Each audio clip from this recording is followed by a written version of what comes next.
Vamos a continuar con nuestro estudio del Evangelio según San Juan.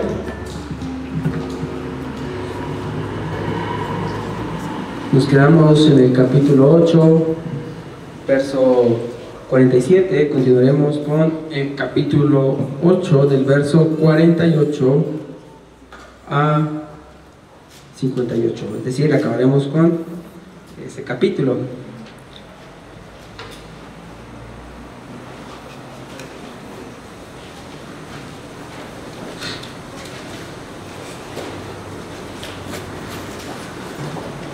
Pero mientras estamos ahí, hay algo que nosotros debemos tener en cuenta, algo que debemos tomar a la hora de que estamos estudiando acerca de este Evangelio de Juan.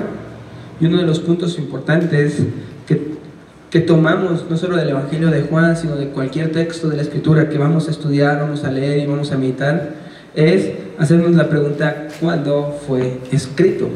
¿En qué momento fue escrito? Y el Evangelio de Juan se nos dice que fue escrito alrededor del año 90, es lo que nos dice la tradición y la historia. Coincide que debe haber sido escrito alrededor del año 90 después de Cristo. Algunos lo colocan en el 80 y los que menos le dan en el año 70. Es decir, ya está un Juan adulto, un Juan mayor, escribiendo acerca de su experiencia con Cristo, de lo que él aprendió de Cristo, de lo que él escuchó y vio. Acerca de lo que él escuchó y vio sobre nuestro Señor Jesucristo. ¿Por qué es relevante? Porque en la historia antigua hay un suceso, y lo veíamos hace un rato en la clase de escatología, que marca mucho la historia del cristianismo. Y ese suceso que marca mucho la historia del cristianismo es la destrucción del templo en Jerusalén en el año 70. Hasta las primeras décadas después de la crucifixión, el cristianismo era visto como una de las ramas del judaísmo, es decir, creían que era un grupo de judíos que tenían una creencia particular, como podrían ser los fariseos, los saduceos, cualquiera de esas ramas o sectas que se levantaban dentro de los judíos. Entonces, por los demás eran vistos el cristiano como alguien que era parte del judaísmo, una rama más del judaísmo, pero se diferenció de él hacia afuera. Es decir, empezaron a ver a partir de esto cuando el templo es destruido y ven que el cristianismo empieza a creer y tiene sus doctrinas particulares que lo hacen totalmente distinto al judaísmo. En primero, y la doctrina radical que hace diferente el cristianismo del judaísmo es su posición con respecto a nuestro Señor Jesucristo.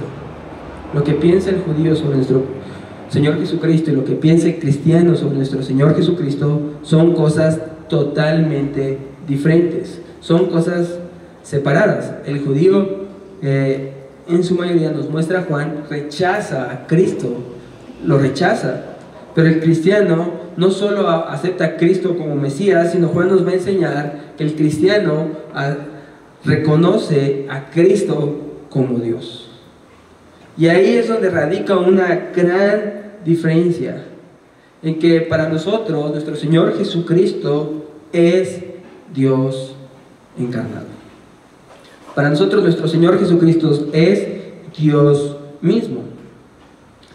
Alguna vez alguien platicaba con un cristiano y le decía, era de estas personas que aman la política y que tienen convicciones hacia la izquierda y empiezan a hablar de la izquierda, empiezan a hablar del cuidado de los pobres y todo ese tipo de situaciones relacionadas. Decía, es que esto no es tan diferente al cristianismo. Aquí nosotros nos preocupamos por los pobres, nosotros vemos por los pobres y damos por los pobres. Al final podríamos decir que la izquierda es cristiana, decía este hombre. Y alguien le respondía, estás equivocado, porque la doctrina principal del cristianismo es que Jesús es Dios. Y mientras tú no creas que Jesús es Dios, no puedes llamar a cualquier filosofía, corriente política o lo que sea cristiano o cristiana.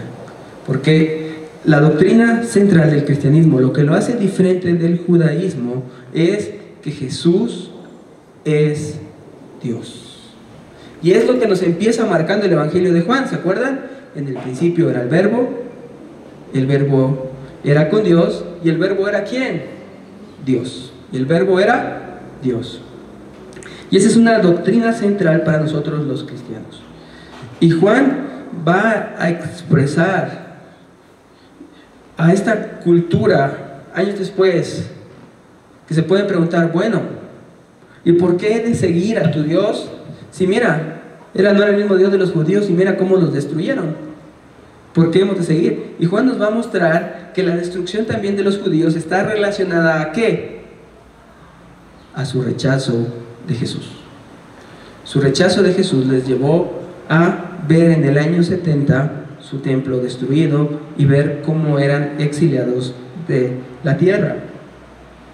Y también esto nos va a servir entonces de advertencia a nosotros de que si nosotros rechazamos a Jesús, no podemos esperar nada bueno.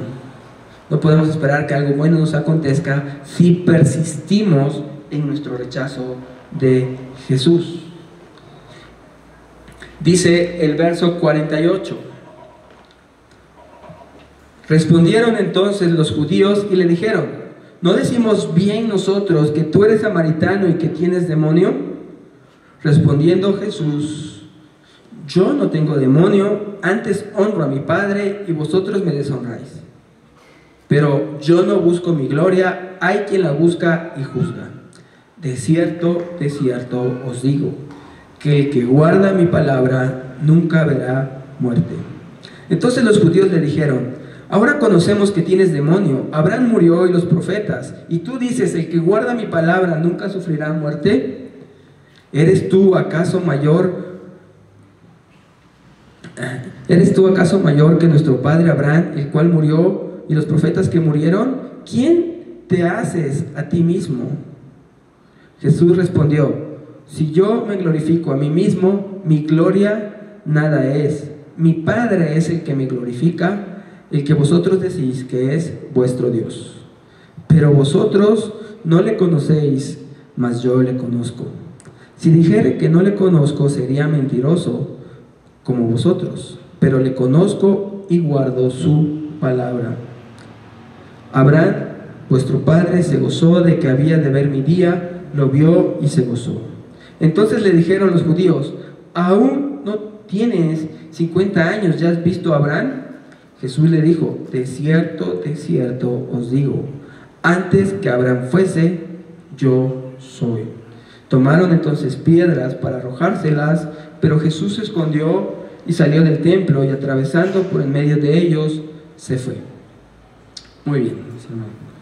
Entonces, hemos dado lectura a Juan 8, del verso 48 al verso 59, y este mensaje lo titularemos: si no creemos en Cristo, moriremos en nuestros pecados, parte 2. La semana pasada nos tocó estudiar acerca de la parte 1 de si no creemos en Cristo, moriremos en nuestros pecados. Ustedes recordarán que venimos siguiendo una serie de discusión entre nuestro Señor Jesucristo y los judíos. Esta discusión empieza con una festividad, ¿se acuerdan? La fiesta de los tabernáculos. Y ahí empieza a haber una serie de declaraciones sobre la persona de nuestro Señor Jesucristo. ¿Qué dice sobre su persona el texto? De a partir de ese momento hasta ahora nos dice que Él es la fuente de agua viva, que si no venimos a Él no seremos saciados y que Él debe ser nuestra fuente de agua viva. Pero en el 8 concretamente nos empieza a indicar que Jesús es ¿qué? La luz del mundo. Jesús nos dice que Él es la luz del mundo. Y al afirmar Jesús ser la luz del mundo, ya en automático se está identificando con el verbo de Juan 1. ¿A cómo se le llama al verbo en Juan 1? La luz de los hombres, la luz de este mundo, venía a este mundo. Entonces, ya desde ahí se está identificando nuestro Señor Jesucristo con este verbo de que está hablando Juan 1. Obviamente Juan en capítulo 1 expresa esto para que cuando nosotros leamos el Evangelio y veamos que Jesús dice, yo soy la luz del mundo, Él es el verbo eterno de Dios, el verbo que estaba con Dios, el verbo que era Dios. Y dice que Él es la luz del mundo. Y nos dice, Él es del cielo, Él viene del cielo, Él no es de la tierra como nosotros, Él no es de este mundo, sirve este mundo, sino que Él viene del cielo. Y nos dice que si no creemos en Él, moriremos en nuestros pecados. También nos enseña que nuestro Señor Jesucristo hace la voluntad del Padre, y que si nosotros permanecemos en su palabra, seremos sus discípulos, porque conoceremos la verdad, y la verdad nos hará libres. Y nosotros nos preguntaríamos, ¿libres de qué? Si no soy esclavo, porque la palabra libertad se refiere a un esclavo que es libertado, que se le da escapatoria de su esclavitud. Eso es ser libre. Pero nuestro Señor Jesucristo habla de que sí somos esclavos fuera de Él. Y dice que somos esclavos del pecado y somos esclavos del diablo. Eso veíamos la semana pasada. Somos esclavos del pecado y somos esclavos del diablo si no creemos en Él. Entonces, alguien que no cree en Cristo, veíamos la semana pasada, era que alguien que no cree en Cristo es esclavo del pecado y tiene por padre a Satanás o al diablo. Quien no cree en Cristo es esclavo del pecado y tiene por padre al diablo.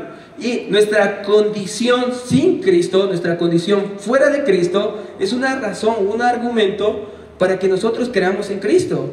Es decir, si nosotros nos damos cuenta y decimos, wow, soy esclavo del pecado, sirvo al pecado, entrego mi vida al pecado, dedico mi vida al pecado y tengo por padre al diablo, si no vengo a Cristo, eso debería ser un motivo suficiente para que cada uno de nosotros despertara y viniera a Cristo y entregara y consagrara su vida a Cristo, porque es el único que lo puede hacer libre, porque a quien el Hijo libertare será verdaderamente libre.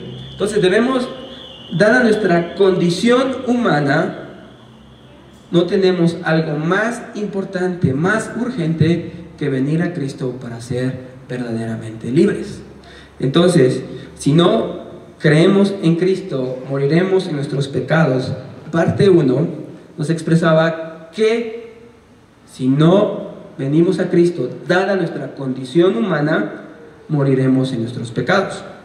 Ahora, si no venimos a Cristo, moriremos en nuestros pecados. Parte 2, daremos argumentos de por qué venir a Cristo a la luz de quién es Él. Ya vimos a la luz de quiénes somos nosotros sin Cristo. Estamos ¿qué? Esclavos del pecado y estamos ¿qué? Bajo la paternidad de Satanás. Ahora en esta parte del 48 al 59 veremos por qué venir a Cristo, por qué creer en Cristo y no morir en nuestros pecados a la luz de quién es Cristo. Nuestro texto había terminado la semana pasada donde dice, el que es de Dios, las palabras de Dios oye, por eso no las oís vosotros, porque no sois de Dios. Ahí habíamos terminado.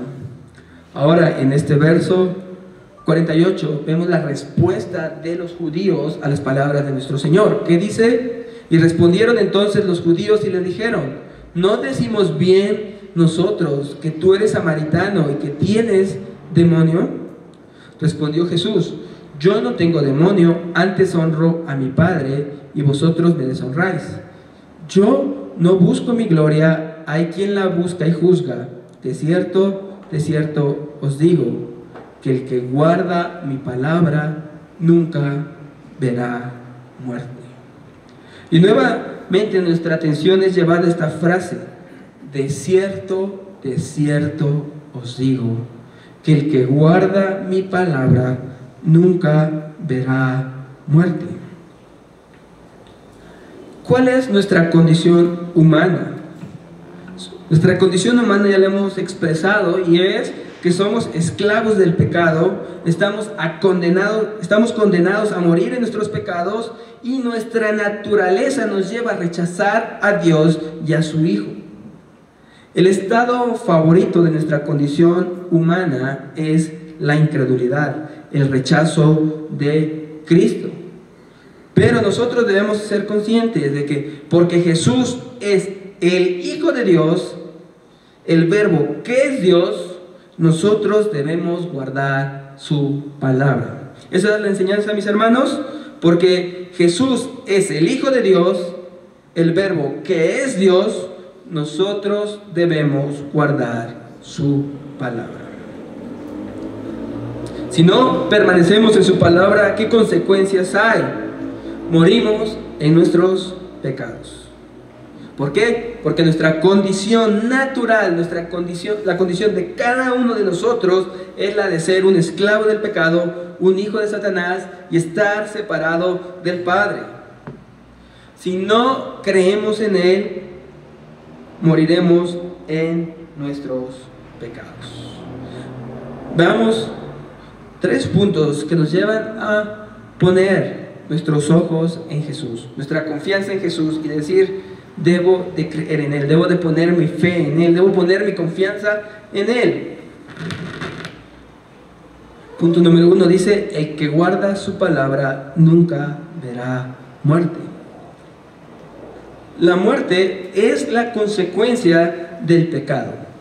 La muerte es mencionada en la Biblia posterior a la caída, o como advertencia al hombre si comía del fruto. Es decir, que en Génesis 1 vemos una creación perfecta, en Génesis 2 vemos cómo Dios crea al hombre y la mujer, y en Génesis 3 vemos cómo el hombre desobedece a Dios y la muerte es introducida a la humanidad.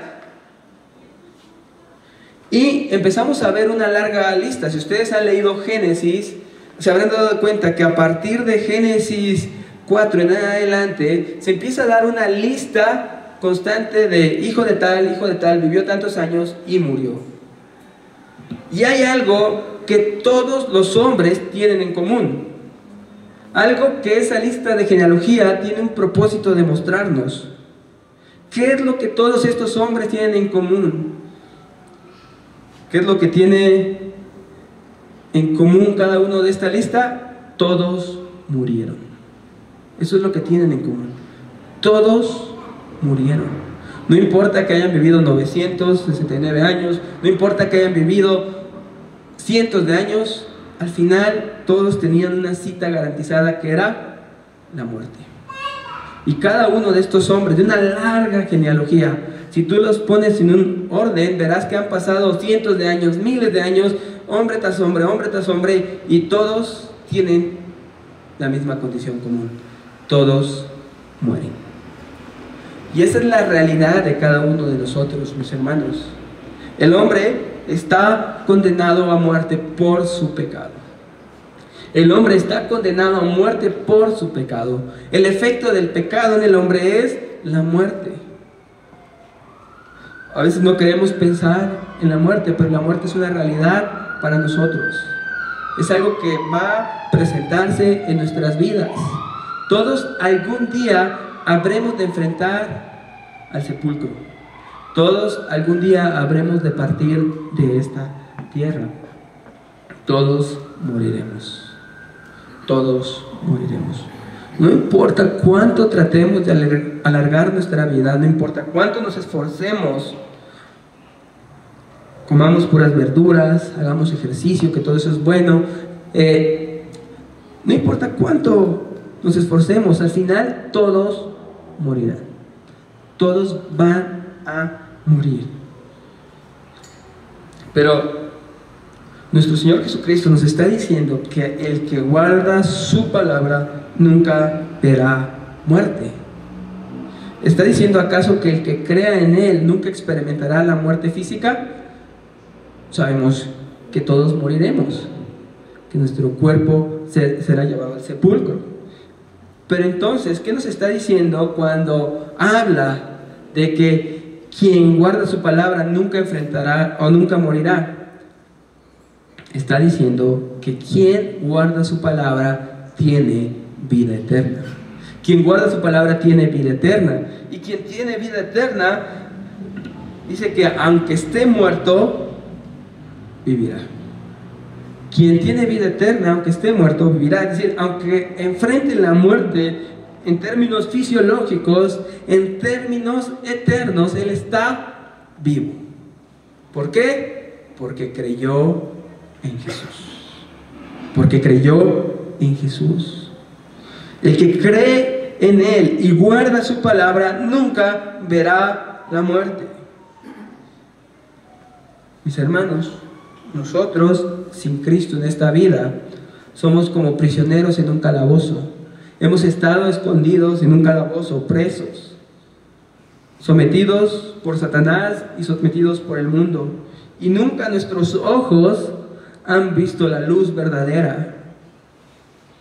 Hay quienes, tan acomodados a su condición en ese calabozo, cuando aparece el rayo de luz, lo que hacen es ocultar sus ojos de esa luz, porque es demasiado para ellos. Pero quien vea esa luz de vida, tiene vida eterna, y esa luz para nosotros es Cristo. La palabra de Cristo, el Evangelio de Cristo es luz en la oscuridad para nosotros. La persona de Cristo es nuestra luz en las tinieblas. Nuestra vida en la muerte es Cristo y solo Cristo. Él dijo: yo soy la resurrección y la vida. El que cree en mí, aunque esté muerto, vivirá. Mis hermanos, lo que nos lleva este pasaje es que cada uno de nosotros tenga la firmeza de seguir a Cristo, que cada uno de nosotros tenga la constancia de seguir a Cristo, que ninguno de nosotros abandone a Cristo, porque si abandonamos a Cristo, moriremos en nuestros pecados. No importa lo que el mundo te diga, no importa lo que la gente te diga, el que abandona a Cristo morirá en sus pecados. Quien guarda la palabra, quien persevera en la palabra, nunca verá la muerte. Mis hermanos, seguir a Cristo no es un camino sencillo. Seguir a Cristo no es un camino de algodón. Lucharemos contra nuestro pecado, lucharemos contra el mundo, y hay todo un mundo de tinieblas en contra de nosotros. Pero seguir a Cristo es el camino más seguro para nosotros. Porque por difícil que pueda ser, por complicado y por tantas luchas que puedan venir, que Cristo es el único que nos garantiza vida eterna. Tus pensamientos de abandonar, de dejar, de no continuar adelante, solo te llevan por camino de muerte. Es un camino que para ti parece deleitoso, pero su fin va a ser la muerte. Solo en Cristo hay vida para nosotros. Y es aquí entonces que Juan nos lleva a guardar su palabra. ¿Qué hicieron los judíos? ¿Por qué fueron destruidos ellos? Porque rechazaron la palabra de Cristo, porque rechazaron el testimonio de Cristo, porque rechazaron el Evangelio. Vino destrucción y su templo fue completamente destruido. Cuando Nerón manda a Tito a tomar posesión de Jerusalén, fueron totalmente destruidos su templo. ¿Por qué? Porque rechazaron a Cristo. Y eso nos debe apuntar a nosotros a decir: no podemos rechazar a Jesús, no podemos rechazar a Cristo, no podemos abandonar a Cristo en nuestro camino y en nuestra vida. Porque esta palabra no fue escrita para los judíos que ya habían visto destruido su templo en este año. Esta palabra fue escrita para los creyentes, para mostrarles que nada bueno viene de rechazar a Cristo. Y es escrita para nosotros, para que veamos que así como los destinatarios del Evangelio, para nosotros nada bueno viene si rechazamos a Cristo. Porque Cristo es nuestra vida, Cristo es nuestra luz, y separados de Cristo nada podemos hacer. Mis hermanos, debemos perseverar hasta el final en su palabra. La palabra guardar aquí es cuidar con mucha atención. Debemos cuidar con mucha atención la palabra de Cristo, el Evangelio, de estar en el Evangelio, de estar en Cristo. De cierto os digo, dice nuestro Señor, el que guarda mi palabra nunca verá muerte. Mis hermanos, la vida eterna está en Cristo y solo en Cristo. Y nos va a presentar en el texto dos argumentos de quién es Cristo para que nosotros creamos en Él y nos afirmemos en Él. Ya hemos visto argumentos de por qué creer en Cristo a la luz de nuestra condición pecaminosa. Ahora veamos argumentos de por qué creer en Cristo a la luz de quién es Él, quién es Cristo. A la luz de quién es Cristo, veamos por qué creer en Él. En el verso 54, nuestro Señor Jesucristo dice: si yo me glorificara a mí mismo, mi gloria nada es. Mi Padre es el que me glorifica, el que vosotros decís que es vuestro Dios. Mi Padre es el que me glorifica, el que vosotros decís que es vuestro Dios. ¿Qué está afirmando nuestro Señor Jesucristo con estas palabras? Él nos está diciendo que Él es el Hijo de Dios. Al que ustedes llaman su Dios, Él es mi Padre, dice nuestro Señor Jesucristo. Él es mi Padre. Entonces, mis hermanos, nosotros debemos creer en Cristo porque Él es el Hijo de Dios. Esa es la buena noticia que se nos da en el Evangelio. Si alguien viniera hoy a ti y te preguntara ¿qué es el Evangelio? Te preguntara ¿qué es la buena noticia del Evangelio? ¿Qué es el Evangelio? ¿Qué responderíamos? El Evangelio tiene tres elementos en su mensaje. Se trata de una persona, se trata de una obra y las consecuencias de que esa persona haya hecho esa obra. Entonces, el Evangelio nos dice que Jesús murió. ¿Pero por qué es relevante que Jesús murió y resucitó? ¿Por quién es Él? Si Jesús fuera cualquier hombre pecador, no sería relevante que Él haya muerto. Si Él fuera uno de los culpables más, junto a los presos que estaban con Él en la cruz, no sería relevante su muerte. Pero su muerte es relevante por quién es Él. Y quién es Él es un elemento clave del Evangelio. Sin tener en claro quién es Jesús, no estamos predicando el Evangelio. El Evangelio es predicar las buenas noticias de quién es Jesús, qué hizo Jesús y las consecuencias de lo que ha hecho. Si no están estos elementos en nuestra enseñanza, no hay una predicación genuina del Evangelio. Entonces, mis hermanos, ante el mundo que nos dice lo importante es seguir los pasos de Jesús, no quién es Él. Hay nuevas filosofías, nuevas teologías que nos van a venir a nosotros, nos endulzarán el oído diciendo: a Jesús no le importaba que tú creas que Él es Dios, a Él lo que le importaba es que tú hagas buenas obras como Él las hizo. Y nosotros, hermanos, ¿qué diremos? Apártate de mí, Satanás. No vamos a creer esas cosas. ¿Por qué? Porque un elemento clave es quién es Jesús.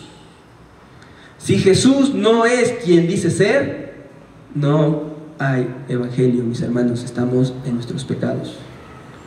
Pero lo relevante de que Cristo haya muerto en una cruz está también en quién es Él.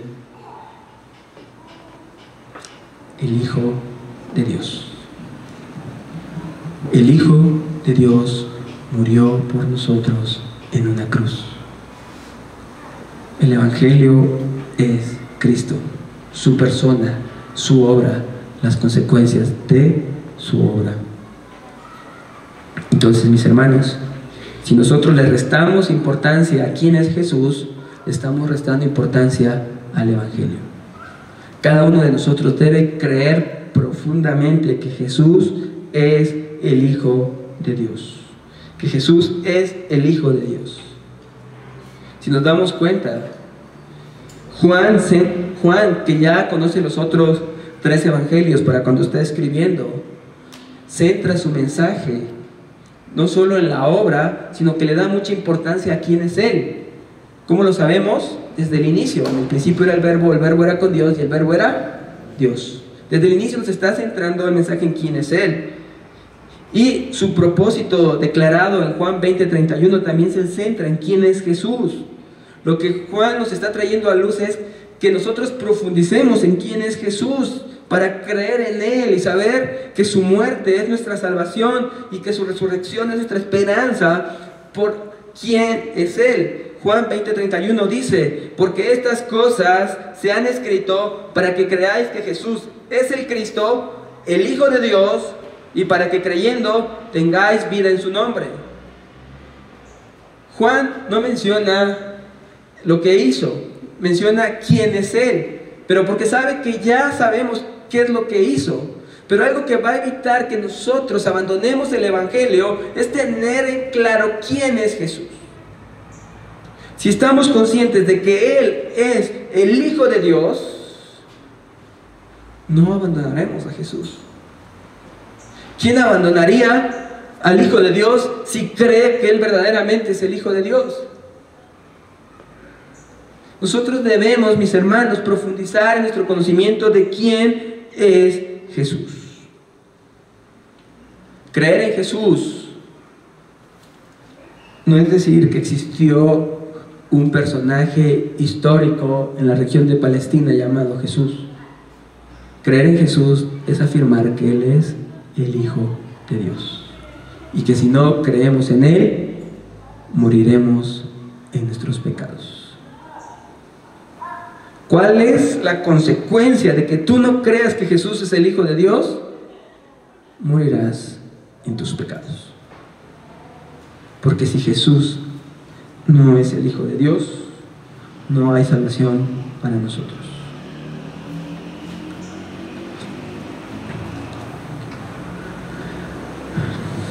Hay un hombre llamado Anselmo que escribe una obra llamada ¿Por qué Dios hombre? Y ahí explica la necesidad de que nuestro Salvador fuera Dios mismo, que nadie fuera de Dios podría salvarnos. Y él expresa claramente: 1, los que son salvados se vuelven esclavos de aquel que los salvó. Si el que nos salvó fuera un simple hombre, los demás hombres seríamos esclavos de otro hombre. Si el que nos salvó fuera un ángel, los hombres serían esclavos de un ángel. Y todo esto sería idolatría. Entonces, a la luz de la necesidad de salvación, el que debía salvarnos y para que fuéramos esclavos de Él debía ser Dios, para que el hombre fuera esclavo de Dios. Por eso era necesario que nuestro Salvador fuera Dios. ¿Y por qué la vida de un solo hombre puede traer vida a miles? Porque la vida de ese hombre era más valiosa que la de esos miles. ¿Por qué era más valiosa la vida de ese hombre que la de todos nosotros en conjunto? Porque él era el Hijo de Dios. Si Él no es Dios, no hay salvación, mis hermanos. Estamos en nuestros pecados. Pero como Él es Dios, nosotros podemos tener hoy salvación. Mis hermanos, ser cristiano es más que decir creo en Jesús. Tenemos que explicar claramente quién es Jesús para nosotros. Jesús para nosotros es el Hijo de Dios. El Hijo de Dios. Y eso nos lleva a nuestro tercer punto. Ya vimos que debemos guardar su palabra y nunca veremos la muerte. Ya vimos el por qué. Porque Él es el Hijo de Dios. ¿Por qué Jesús puede decir el que guarda mi palabra nunca verá la muerte? Porque Él es el Hijo de Dios. ¿Por qué nosotros podemos estar seguros en Jesús? Porque Él es el Hijo de Dios. Y veremos como punto número 3, porque también Él es Dios hecho hombre. Él es Dios hecho hombre. Mis hermanos, una de las grandes garantías que nosotros tenemos en el Evangelio es quién está procurando esto. ¿Quién lo está procurando?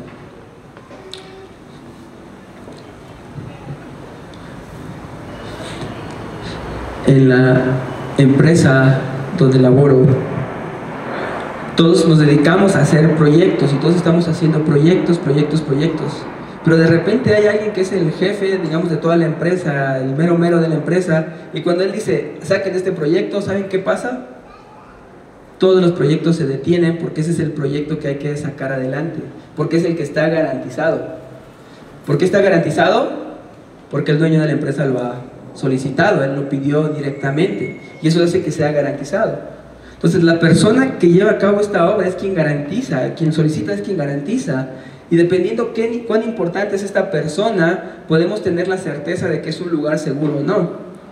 No es lo mismo estar en un proyecto que a alguien se le ocurrió por sus buenas intenciones, que estar en un proyecto que viene del jefe de la empresa.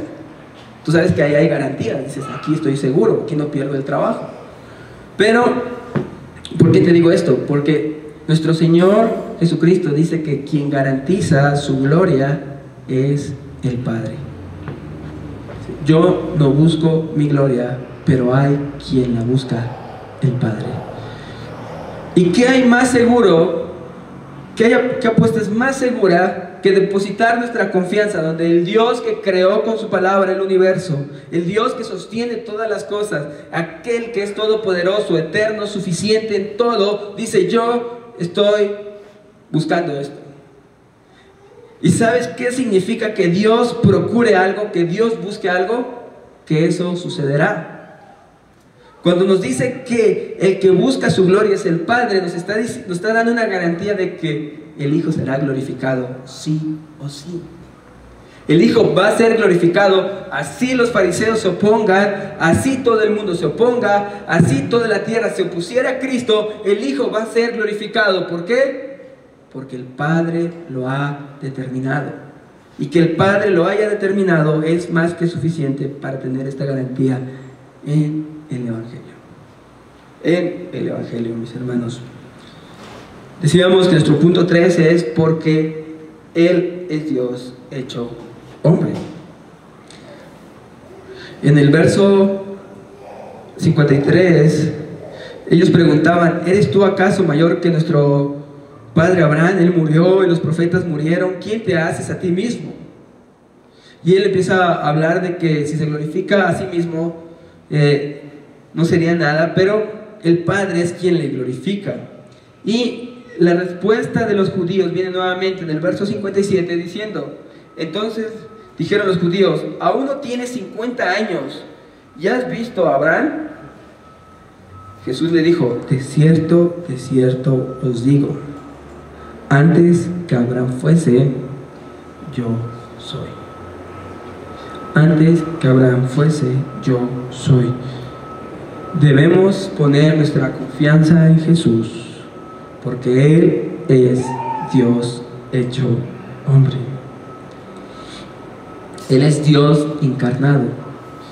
La afirmación que acaba de hacer nuestro Señor Jesucristo es una afirmación que provoca en la respuesta de los judíos que en vez de seguir la discusión que hacen ellos, dice el 59, toman piedras para arrojárselas. Pero Jesús se escondió y salió del templo, atravesando por en medio de ellos, y se fue. ¿Por qué toma esta reacción? Porque ahí claramente se nos ha hecho ver quién es Él. Ya hemos dicho también previamente que los judíos, para el tiempo de nuestro Señor Jesucristo, años antes de nuestro Señor Jesucristo, se dieron a la tarea de pasar el Antiguo Testamento al griego. Se dieron la tarea de pasar el Antiguo Testamento al griego.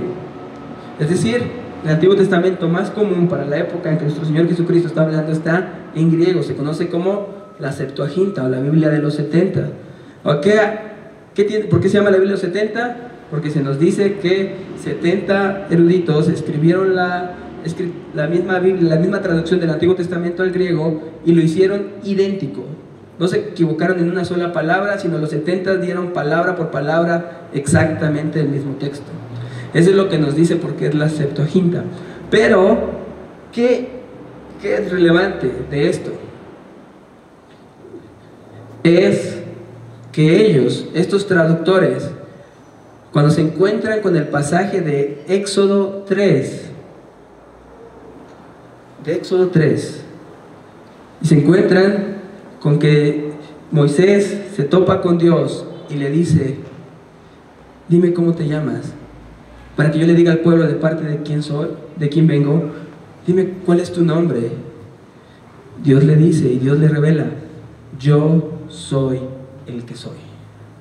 Yo soy el que soy, le dice Dios. Y los traductores se pueden decir: ¿cómo traducimos esto? Y ellos usan la expresión ego eimi. Ego eimi, esa es la expresión en griego que emplean para referirse a ese texto de Moisés. Dice, cuando Dios manda a Moisés, le dice: diles que ego eimi te ha enviado. ¿Y qué es lo relevante de lo que Juan nos está transmitiendo en su evangelio? Es de que está usando ego eimi para referirse a Cristo. Si no creen que ego eimi, morirán en sus pecados. Si no creen que Él es el eterno, si no creen que Él es el autosuficiente, si no creen que Él es el Dios eterno, morirán en sus pecados. Y eso, mis hermanos, es hacia donde nos está dirigiendo nuestro texto. Que nosotros podamos ver en Jesús que Él es Dios encarnado, que Él es el Verbo hecho hombre, y que esto es relevante para nuestra fe, porque eso nos garantiza que Él es el Salvador del mundo. Nos garantiza que Él ha venido a rescatarnos de nuestros pecados. Nuestro Señor Jesucristo no es la primera vez que lo está diciendo. Ya previamente nos ha dicho que si no creemos que Él es, moriremos entonces en nuestros pecados. Porque solo Él puede hacernos verdaderamente libres. ¿Y por qué Él nos puede hacer verdaderamente libres del pecado? Por quien Él es. Ahí en el capítulo 8, verso 24 dice: por eso os dije que moriréis en vuestros pecados, porque si no creéis que yo soy, en vuestros pecados moriréis. Porque si no creen que ego eimi, morirán en sus pecados. ¿Qué es lo que le da a nuestro Señor Jesucristo el librar la potestad y autoridad de librarnos de nuestros pecados? Que Él es Dios. ¿Cuál es la respuesta de los judíos cuando nuestro Señor Jesucristo le dice a un hombre: tus pecados te son perdonados? ¿Te acuerdas cómo responden ellos? ¿Quién te crees? Si solo Dios puede perdonar pecados. Y aquí, mis hermanos, la respuesta de por qué Jesús puede perdonar nuestros pecados: porque Él es Dios mismo. Entonces no tenemos un Salvador débil, no tenemos un Salvador que no nos dé garantías. Tenemos un Salvador que es el Hijo de Dios y que es el Verbo encarnado, que es Dios mismo hecho hombre. Tenemos un Salvador seguro. Tenemos alguien seguro en quien poner nuestra confianza, alguien seguro en quien descansar. Pero yo no me convenzo de que Jesús es Dios. Yo no puedo hacer la obra del Espíritu Santo de convencerte de que Jesús es Dios, pero sí puedo anunciar lo que la Biblia anuncia y dice: si no crees que Jesús es Dios, morirás en tus pecados. Si no crees que Él es el Salvador del mundo, morirás en tus pecados. Mis hermanos, nadie que crea verdaderamente que Jesús es el Hijo de Dios, nadie que crea verdaderamente que Jesús es el Verbo eterno, preexistente, que estaba con Dios y que era Dios y que es Dios, abandona. ¿A quién iremos? Si nosotros entendemos quién es Jesús, la pregunta es: ¿a quién iremos? ¿Qué lugar más seguro hay que Jesús? ¿A dónde más podemos ir que no sea Cristo? ¿Qué pasa cuando los discípulos se les dice: ¿quieren irse ustedes también? ¿Se acuerdan de Juan 6? ¿Acaso ustedes también se van?, le dice Jesús a sus 12. ¿Qué responde Pedro? ¿A quién iremos? Tú tienes palabras de vida eterna. Oh, mis hermanos, ¿en quién depositaremos nuestra confianza? ¿Cuál es el lugar seguro para depositar nuestra confianza? ¿En dónde vale la pena depositar nuestra confianza? ¿Cuál es el lugar más seguro para que nosotros descansemos? Nuestro Señor Jesucristo, donde el Padre se ha propuesto glorificar a su Hijo. Y no tenemos un Salvador débil, tenemos un Salvador todopoderoso. Tenemos un Salvador glorioso, majestuoso.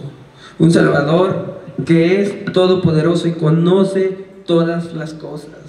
Cuán grande Salvador nos ha sido dado.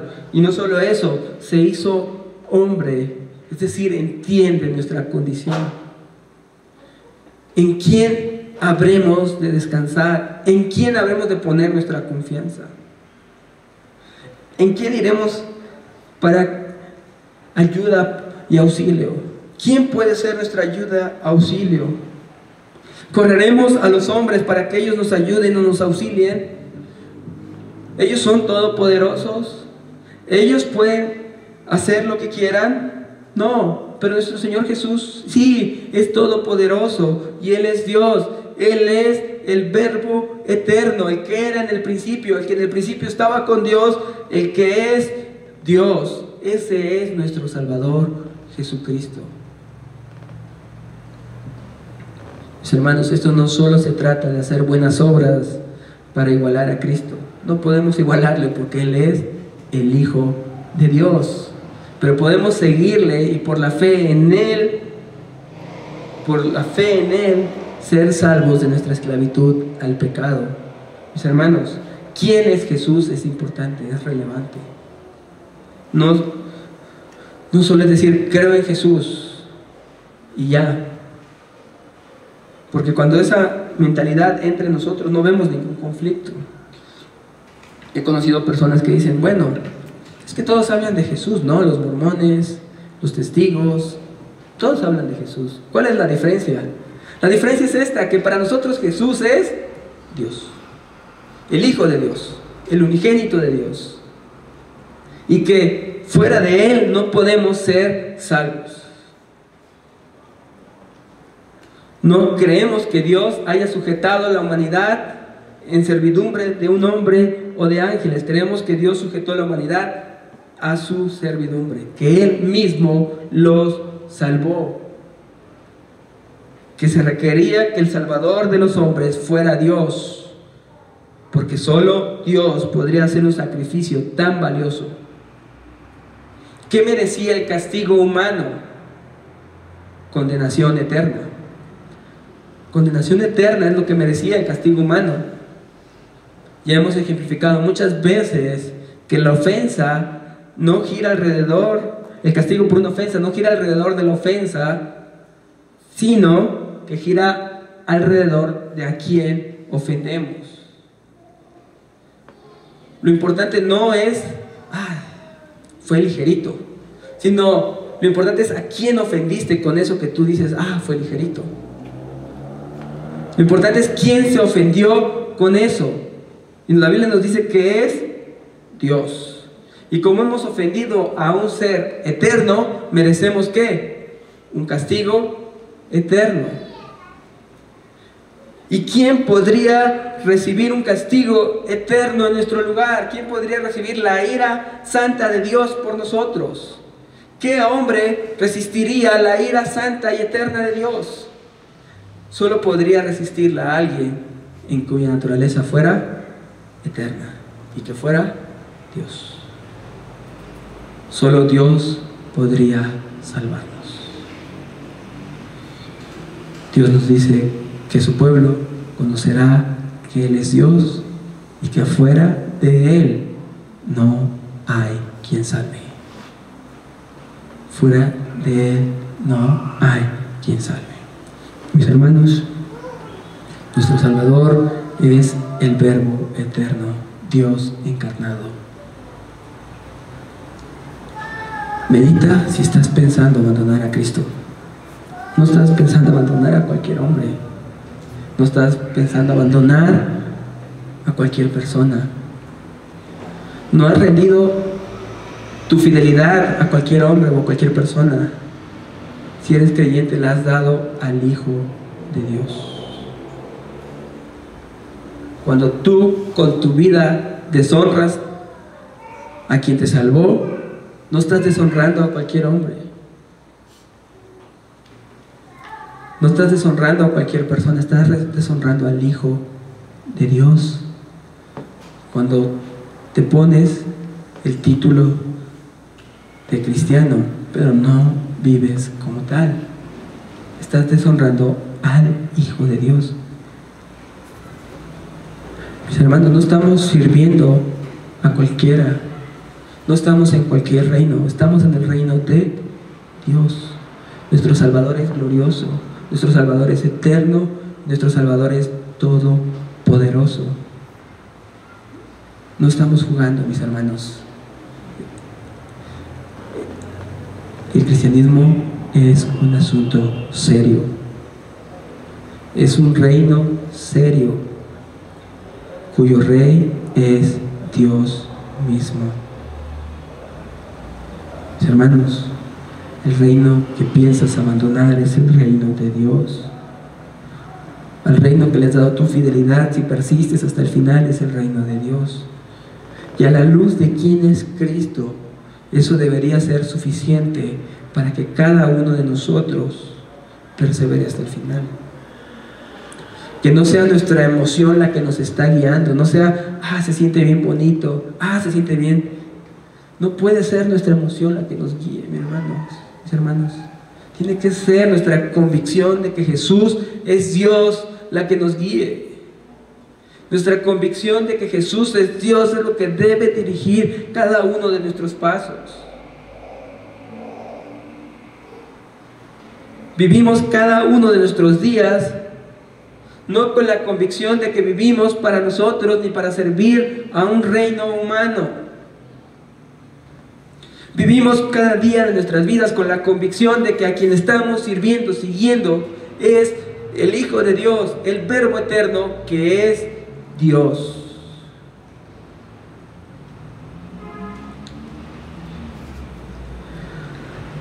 Mis hermanos, si permanecemos en su palabra, si guardamos su palabra, será la gran evidencia de que nosotros hemos creído que Él es el Hijo de Dios. Será la gran evidencia de que somos sus discípulos. Y hay una gran promesa para nosotros: no moriremos. Y no en el sentido fisiológico, sino tenemos vida eterna. Estaremos eternamente con Dios. Lo que para nosotros era el mal más terrible va a ser el día más glorioso. ¿Cuál debe ser el día más feliz en la vida de un cristiano? Dice Edwards. ¿Cuál debe ser el día más feliz en la vida de un cristiano? El día de su muerte. Ese es el día más feliz en la vida de un cristiano. Nunca en su vida ha tenido un día más gozoso que el día de su muerte. Esa es la convicción de alguien que ha creído que Jesús es el Hijo de Dios. Así vivimos, mis hermanos, con la convicción de que Jesús es el Hijo de Dios. Que Dios nos ayude a persistir en esta verdad. Que Dios nos auxilie en medio de nuestra debilidad. Oremos. Señor, te damos gracias, mi Dios. Te damos gracias porque tú eres bueno, mi Dios. Porque tú has tenido misericordia de nosotros. Porque tu misericordia, Señor, nos ha traído hasta aquí, mi Dios. No es nuestra mano, no es nuestro poder, no es nuestra fuerza, Señor, la que nos tiene hoy aquí. No son nuestros méritos, Señor, lo que nos tienen hoy aquí, mi Dios. Estamos aquí, Señor, porque hemos creído que Jesús es el Hijo de Dios, porque hemos creído que Él es el Salvador del mundo, porque hemos reconocido que separados de Él nuestra vida está en tinieblas, pecado y bajo el dominio de Satanás, mi Dios. Y nosotros en carne propia hemos sabido, hemos conocido qué es servir a la carne, qué es servir al mundo y qué es servir a Satanás. Lo hemos vivido, lo hemos experimentado, hemos visto el dolor que eso nos ha causado, hemos visto la destrucción que esa vida nos ha traído.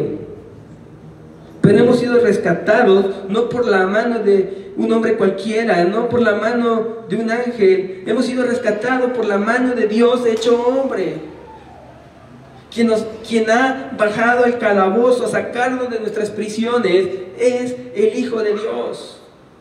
Quien ha bajado a rescatarnos es el Hijo de Dios, Señor. Tu Hijo es quien ha venido a rescatarnos.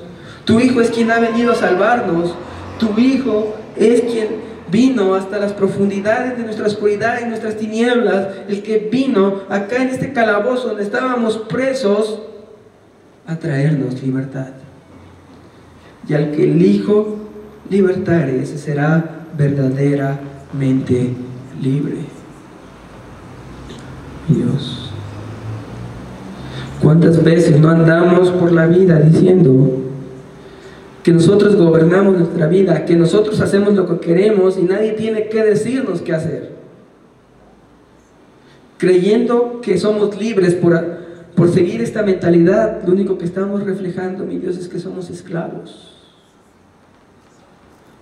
Oh, mi Dios, la ilusión del mundo es hacernos creer que somos libres cuando somos esclavos. La ilusión del mundo es hacernos creer que hacemos lo que queremos cuando hacemos lo que quiere Satanás. Y de verdad llegamos a creer y experimentar, mi Dios, de que yo hago lo que quiero, pero realmente no, Señor. Hacíamos lo que Satanás quería y servíamos a Satanás. Pero tú enviaste a tu Hijo, mi Dios, para rescatarnos de esa ceguera, Señor, para rescatarnos de esa oscuridad y de esas tinieblas y hacernos ver que cuando nosotros nos creíamos libres, realmente éramos esclavos. Y que solo mediante la salvación dada por el Hijo de Dios podemos ser verdaderamente libres. No importa que las tinieblas vayan en contra de nuestro Salvador, Él es todopoderoso. No importa quién quiera arrancarnos de la mano de nuestro Salvador, Él es todopoderoso, porque no tenemos un Salvador débil, no tenemos un Salvador que ceda ante el pecado. Tenemos un Salvador que fue santo y un Salvador que es todopoderoso. Y es suficiente para conducirnos alegres en la fe en Él, felices, gozosos en la fe en Él, hasta el día en que esta carrera termine. El gran gozo de esta vida será que en el día de nuestra muerte podamos decir que hemos peleado la buena batalla, hemos guardado la fe, en Cristo hemos permanecido hasta el final. Para eso vivimos, para eso existimos. El día más gozoso de nuestra existencia será cuando nuestros ojos se cierren en este mundo para estar eternamente contigo. Porque el que cree en ti, aunque esté muerto, vivirá. Gracias, Dios. Gracias por tu salvación, que es en el Hijo de Dios, el Verbo encarnado. A ti sea toda la gloria por siempre. Amén.